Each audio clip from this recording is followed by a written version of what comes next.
ನೀವು ನೋಡ್ತಿದ್ದೀರಾ S public news. ನಾನು ಆರತಿ ಬೆಳವಿಯ. ವೀಕ್ಷಕರೇ, ರಾಜ್ಯಕ್ಕೆ ವಾಡಿಕೆಯಂತೆ ಜೂನ್ ಆರಂಭದಲ್ಲೇ ಮುಂಗಾರು ಎಂಟ್ರಿ ಕೊಟ್ಟಿದೆ. ಆದರೆ ಕೆಲವು ಜಿಲ್ಲೆಗಳಲ್ಲಿ ಮಾತ್ರ ಭಾರೀ ಮಳೆಯಾಗುತ್ತಿದ್ದು ಬಹುತೇಕ ಭಾಗಗಳಲ್ಲಿ ಸಾಧಾರಣ ಮಳೆ ಮುಂದುವರೆದಿದೆ.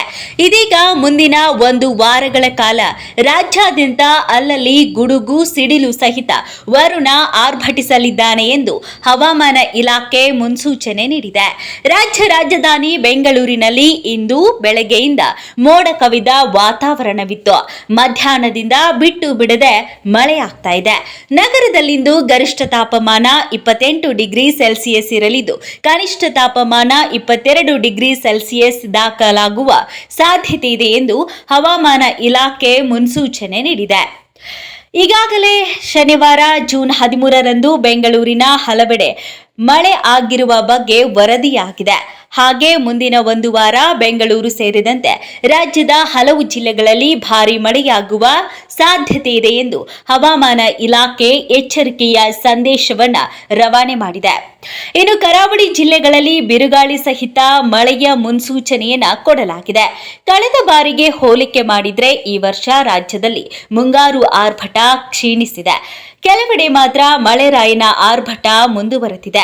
ಈ ನಡುವೆಯೇ ಇದೀಗ ಮುಂದಿನ ಒಂದು ವಾರಗಳ ಕಾಲ ರಾಜ್ಯಾದ್ಯಂತ ಅಲ್ಲಲ್ಲಿ ಮಳೆ ಸುರಿಯುವ ಸಾಧ್ಯತೆ ಇದೆ ಎನ್ನುವ ಮುನ್ಸೂಚನೆ ಇದೆ. ಅದರಲ್ಲೂ ಕರಾವಳಿ ಜಿಲ್ಲೆಗಳಲ್ಲಿ ಮಳೆಯ ಜೊತೆಗೆ ಗಾಳಿಯ ವೇಗ ಕೂಡ ಹೆಚ್ಚಿರಲಿದೆ ಎನ್ನುವ ಎಚ್ಚರಿಕೆಯ ಸಂದೇಶವನ್ನ ರವಾನೆ ಮಾಡಲಾಗಿದೆ. ಕರಾವಳಿ ಭಾಗದ ಜಿಲ್ಲೆಗಳಾದ ದಕ್ಷಿಣ ಕನ್ನಡ, ಉತ್ತರ ಕನ್ನಡ, ಉಡುಪಿ ಭಾಗಗಳಲ್ಲಿ ಭಾರೀ ಮಳೆ ಮುಂದುವರಿಯುವ ಸಾಧ್ಯತೆ ಇದೆ ಎಂದು ಹವಾಮಾನ ಇಲಾಖೆ ತಿಳಿಸಿದೆ. ಮತ್ತೊಂದು ಕಡೆ ಮಲೆನಾಡು ಜಿಲ್ಲೆಗಳಾದ ಕೊಡಗು, ಹಾಸನ, ಚಿಕ್ಕಮಗಳೂರು ಹಾಗೂ ಶಿವಮೊಗ್ಗದಲ್ಲಿ ಸಾಧಾರಣ ಮಳೆ ಬೀಳಲಿದೆ ಎಂದು ಮುನ್ಸೂಚನೆ ನೀಡಲಾಗಿದೆ. ಇನ್ನು ದಕ್ಷಿಣ ಒಳನಾಡಿನ ಅಲ್ಲಲ್ಲಿ ಸಾಧಾರಣ ಮಳೆಯಾಗಿದೆ. ದಕ್ಷಿಣ ಒಳನಾಡಿನ ಮೈಸೂರು, ಕೋಲಾರ, ಚಿಕ್ಕಬಳ್ಳಾಪುರ, ತುಮಕೂರು, ದಾವಣಗೆರೆ, ವಿಜಯನಗರ ಜಿಲ್ಲೆಗಳ ಅಲ್ಲಲ್ಲಿ ಮಳೆ ಸುರಿಯಲಿದೆ. ಚಾಮರಾಜನಗರ, ಮಂಡ್ಯ, ರಾಮನಗರ, ಚಿತ್ರದುರ್ಗ, ಬೆಂಗಳೂರು ನಗರ, ಬೆಂಗಳೂರು ಗ್ರಾಮಾಂತರ ಜಿಲ್ಲೆಗಳಲ್ಲೂ ಸಾಧಾರಣ ಮಳೆ ಬೀಳುವ ಸಾಧ್ಯತೆ ಇದೆ.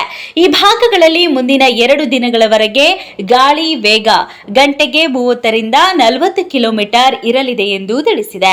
ಉತ್ತರ ಒಳನಾಡಿನ ಹಾವೇರಿ, ಗದಗ, ಬಳ್ಳಾರಿ, ರಾಯಚೂರು, ಯಾದಗಿರಿ, ಬಾಗಲಕೋಟೆ, ಬೆಳಗಾವಿ, ಬೀದರ್ ಮತ್ತು ಧಾರವಾಡ ಜಿಲ್ಲೆಗಳ ಅಲ್ಲಲ್ಲಿ ಮುಂದಿನ 2 ದಿನಗಳ ಕಾಲ ಸಾಧಾರಣ ಮಳೆಯಾಗುವ ಸಾಧ್ಯತೆ ಇದ್ದು ಉಳಿದ ಜಿಲ್ಲೆಗಳಲ್ಲಿ ಮೋಡ ಕವಿದ ವಾತಾವರಣ ಇರಲಿದೆ ಎಂದು ಹವಾಮಾನ ಇಲಾಖೆ ವರದಿಯನ್ನ ನೀಡಿದೆ.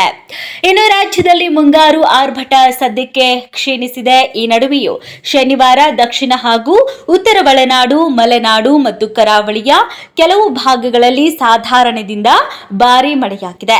ಮಲೆನಾಡಿನ ಬಹುತೇಕ ಭಾಗಗಳಲ್ಲಿ ಒಣಹವೆ ಮುಂದುವರೆದಿದ್ರೆ ಕೊಡಗು ಜಿಲ್ಲೆಯ ಮಡಿಕೇರಿ ಸೇರಿದಂತೆ ಹಲವೆಡೆ ಬಿಟ್ಟು ಬಿಟ್ಟು ಭಾರೀ ಮಳೆಯಾಗುತ್ತಿದೆ.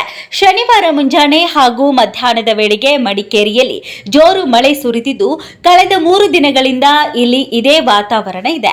ಉಳಿದಂತೆ ಚಾಮರಾಜನಗರ, ರಾಮನಗರ, ಮಂಡ್ಯ, ಮೈಸೂರು, ಬಳ್ಳಾರಿಯ ಕೆಲವೆಡೆ ಮಳೆಯಾಗಿರುವ ಬಗ್ಗೆ ವರದಿಯಾಗಿದೆ. ಒಟ್ಟಿನಲ್ಲಿ ಹೇಳುವುದಾದ್ರೆ ಮುಂದಿನ ದಿನಗಳಲ್ಲಿ ಕರಾವಳಿ ಭಾಗದ ಜಿಲ್ಲೆಗಳಲ್ಲಿ ಮಳೆಯ ಪ್ರಮಾಣ ಹೆಚ್ಚಿರಲಿದೆ. ದಕ್ಷಿಣ ಮತ್ತು ಉತ್ತರ ಒಳನಾಡಿನ ಜಿಲ್ಲೆಗಳಲ್ಲಿ ಮೋಡ ಕವಿದ ವಾತಾವರಣ ಇರಲಿದ್ದು ಅಲ್ಲಲ್ಲಿ ಸಾಧಾರಣ ಮಳೆಯಾಗುವ ಸಾಧ್ಯತೆ ಇದೆ ಎಂದು ಹವಾಮಾನ ಇಲಾಖೆ ಎಚ್ಚರಿಕೆಯನ್ನ ನೀಡಿದೆ. ಮತ್ತಷ್ಟು ಸುದ್ದಿಗಳಿಗಾಗಿ ನೋಡ್ತಾ ಇರಿ ಎಸ್ ಪಬ್ಲಿಕ್ ನ್ಯೂಸ್. ನಾನು ಆರತಿ ಬೆಳವಿ.